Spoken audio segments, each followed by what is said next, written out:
Movie की शुरुआत में हम एक विलेज में ब्रायन नाम का एक आदमी को अपने घर में कुछ काम करते हुए देखते हैं।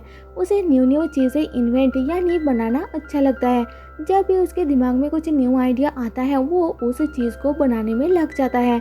और आज रात में वो कुछ न्यू बनाने में लगा हुआ होता है। वो अपनी ज़रूरतों को पूरा करने के लिए स्ट्रगल कर रहा होता है। उसकी लाइफ सही ढंग से चल नहीं रहा होता, वो अपने घर में अकेला रहता है। अगले दिन सुबह वो अपना घर दिखाता है और घर के अंदर उसका खुद का बनाया हुआ अजीबोगरीब चीज़ें भरा हुआ होता है, जैसे कि अंडा रखने का बेल्ट, एक कैबेज डस्टबिन। वो इतना ज़्यादा कैबेज खाता है कि ओनली कैबेज के लिए एक अलग डस्टबिन होता है। फिर वो ब्रेकफास्ट करता है और बताता है कि वो ओनली खाने के टाइम घर आता है और बाकी टाइम खेत में बनाया हुआ एक घर में अपना काम करता रहता है। इसके बाद वो गार्डन साफ करता है और अपना बनाया हुआ एक न्यू प्रोजेक्ट दिखाता है, जो कि एक फ्लाइंग क्लॉक है। ब्रायन बताता है कि जब भी विलेजर्स को टाइम पता करना होगा तो वो आसानी से ब्लू स्काई की तरफ देख के उस उड़ता हुआ क्लॉक से टाइम पता कर सकते हैं। पर इससे पहले उसने किसी चीज़ को उड़ाया नहीं है, इसलिए थोड़ा नर्वस है और उस क्लॉक का मोटर स्टार्ट करके निकल पड़ता है। पर कुछ दूर जाने के बाद उसमें आग लग जाती है, मतलब उसका ये प्रोजेक्ट भी फेल हो जाती है। ऐसा करके उसका सारा प्रोजेक्ट फेल होता रहता है, पर वो कोशिश करना नहीं छोड़ता। फिर वो जून नाम की एक लेडी की शॉप में कुछ सामान लेने के लिए जाता है और वो लेडी उसके पैर में एक गैजेट लटकता हुआ देख के हैरान होती है। तो ब्रायन उसे बताता है कि वो एक ट्रॉलर नट है उसके शूज़ के लिए। ये सुन के जून हंसती है और ब्रायन उसे बाय बोल के वहाँ से चला जाता है। रास्ते में वो एक कचरे की ढेर से अपने काम के लिए ज़रूरत चीज़ें खास करके मेटल ढूंढता है और उसमें से उसे एक मैनिक्विन की हेड मिलती है, जिससे इंस्पायर्ड होकर वो एक आर्टिफिशियली इंटेलिजेंट रोबोट बनाने का सोचता है और अपना इकट्ठा किया हुआ कुछ सामान वगैरह जोड़ के कुछ दिन लगातार मेहनत करके एक रोबोट बना लेता है। पर वो उस रोबोट को एक्टिवेट यानी चला नहीं पाता, जिससे वो थोड़ा सैड होता है, पर खुद को ये सोचकर संभालता है कि अगर उसके काम के लिए एक दरवाज़ा बंद हुआ है तो दूसरा खुल जाएगा।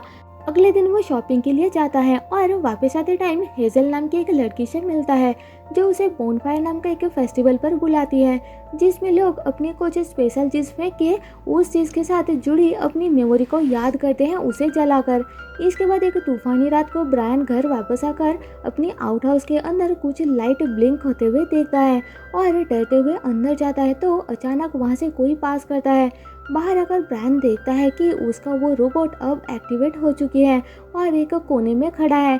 तभी रोबोट अचानक उसके तरफ बढ़ता है तो ब्रायन उसे ऑर्डर देकर घर के अंदर ले जाता है और शांत कराता है। एक तरफ वो खुश होता है और डर भी रहा होता है। अगले दिन सुबह नींद से जाग के उसे रोबोट नजर नहीं आता तो वो ढूंढने के लिए आगे बढ़ता है, पर फिर देखता है कि वो रोबोट उसके घर के अंदर ही है और उसने एक डिक्शनरी से इंग्लिश लैंग्वेज सीख लिया है। फिर ब्रायन उसका नाम देता है चार्ल्स, जो कि रोबोट को पसंद आता है। इसके बाद ब्रायन बताता है कि उसने पूरा 72 आवर्स लगा के चार्ल्स को बनाया था। उसका टमी एक वॉशिंग मशीन है और पहले किसी वायर कनेक्ट ना होने की वजह से वो एक्टिवेट नहीं हुआ था, पर शायद उसके आउट हाउस में रहने वाले चूहों ने रात को कुछ किया जिस कारण वो एक्टिवेट हो गया। अब ब्रायन उसके साथ टाइम बिताता है और एक दिन उसे लेकर घर के बाहर निकलता है। चार्ल्स को बाहर का नज़ारा बहुत पसंद आता है। वो ब्रायन से पूछता है कि क्या ये एनवायरनमेंट उसके घर के बाहर वाली पेड़ तक ही सीमित है, तो ब्रायन बताता है कि नहीं, ये दुनिया बहुत बड़ी है। तभी कुछ क्रो वहाँ शोर मचाते हैं तो चार्ल्स डर जाता है और ब्रायन उसे शांत करता है। ये सब देख के चार्ल्स घर के अंदर जाना नहीं चाहता, उसके अंदर दुनिया को देखने का क्यूरियोसिटी जागता है। ब्रायन उसे कैबेज बॉईल करने का बहाना बना के घर के अंदर ले जाता है और उसे बाहर खतरा है समझा के हमेशा घर के अंदर रहने के लिए कहता है। वो दोनों रात को साथ में सोते हैं और चार्ल्स पूरी रात आई एम स्लीपिंग करके बड़बड़ाता रहता है। अगले दिन सुबह चार्ल्स बताता है कि उसे ड्राइंग करना पसंद है और ब्रायन उसे घर में अकेला छोड़ के विलेज के तरफ जाने का कहता है, तो वो ब्रायन के साथ चलने के लिए पूछता है, पर ब्रायन मना कर देता है। तो चार्ल्स गार्डन में अपना कुछ छोड़ के आया है उसको लेने जाने का बहाना बनाता है, तो ब्रायन उसे डांट के घर के अंदर ही रहने का कह के वहाँ से चला जाता है। ब्रायन कुछ काम से हेजल के घर जाता है और काम निपटा के अपने घर वापस आता है तो चार्ल्स उसे देख के बहुत खुश होता है। वो बच्चों के जैसा कूदने लग जाता है। चार्ल्स उसे अपना बनाया हुआ एक पेंटिंग दिखाता है जिसमें वो ब्रायन और उनके कैबेज होते हैं। रात को दोनों गेम खेलते हैं और अगले दिन ब्रेकफास्ट बनाते हुए जब दोनों डांस कर रहे होते हैं चार्ल्स गिर जाता है और तभी उनके दरवाजे पर कोई आता है। बेल की आवाज़ सुन के चार्ल्स बकबक करने लगता है तो कैसे भी करके ब्रायन उसे चुप रहने के लिए कहता है और दरवाज़ा खोलता है। एक आदमी उसका इलेक्ट्रिक मीटर रीडिंग लेने आया होता है पर ब्रायन उसे बाद में आने के लिए कहता है तो वो आदमी एक्स्ट्रा चार्ज लेने के लिए कहता है। इसलिए ब्रायन उसे मीटर चेक करने देता है और अंदर आकर देखता है कि चार्ल्स खुद को हाइड करके वही बैठ गया है। मीटर चेक करने के बाद उस आदमी का नज़र चार्ल्स पे पड़ता है तो ब्रायन उसे एक वॉशिंग मशीन कह के संभाल लेता है और उसे वहाँ से भेज देता है। अब धीरे धीरे उन दोनों के बीच बॉन्डिंग और ज़्यादा अच्छा बन जाती है और दोनों साथ में बहुत एंजॉय करते हुए लाइफ बिताते हैं और ब्रायन उसे कभी कभी घर के आसपास घुमाने ले जाता है। इसके बाद एक दिन रात को डिनर के टाइम टीवी पर चार्ल्स एक टूरिस्ट प्लेस होनोलुलु के बारे में सुनता है और वहां जाने के लिए एक्साइटेड हो जाता है तो ब्रायन उसे संभालने के लिए चैनल चेंज कर देता है। अगले दिन सुबह ब्रायन अकेला कुछ सामान लेने के लिए जॉन के शॉप में जाता है और घर वापस आकर उसे चार्ल्स कहीं नजर नहीं आता।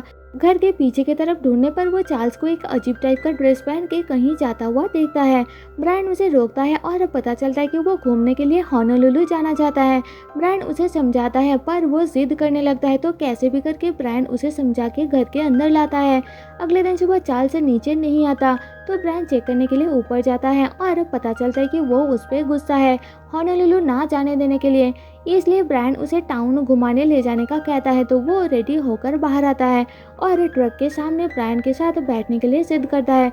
ब्रायन उसे डांटता है पर वो नहीं सुनता तो वो उसे अपने साथ सामने बिठा के ले जाता है।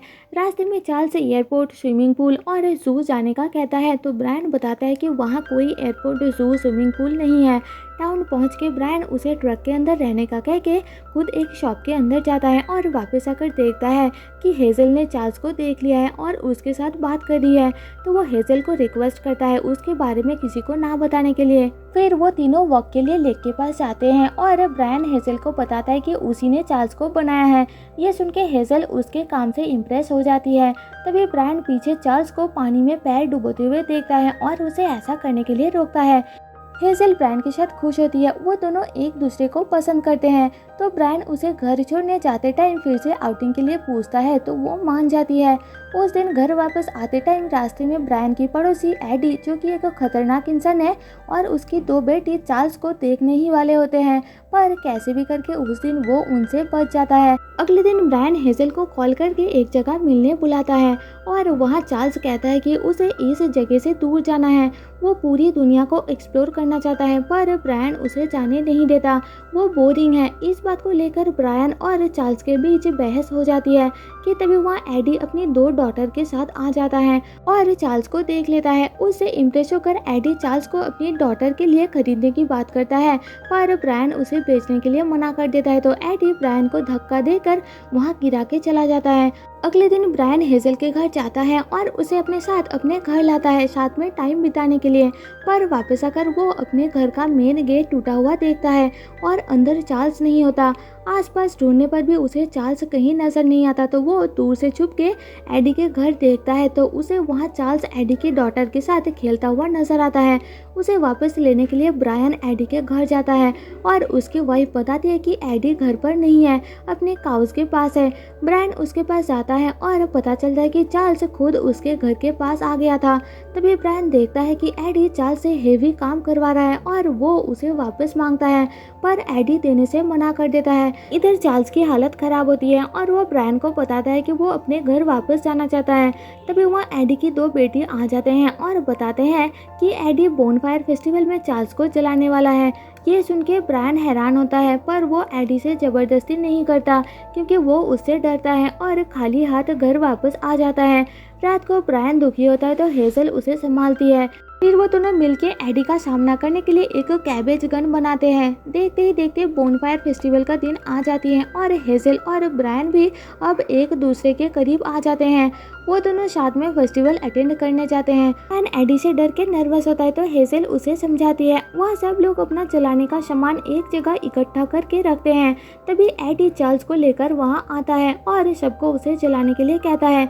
उसे बाकी सारे सामान के साथ रख के आग लगा देता है और पीछे से ब्रायन हिम्मत करके कैसे भी करके चार्ल्स को उस आग से बचा लेता है और अपने ट्रक में चढ़ाता है।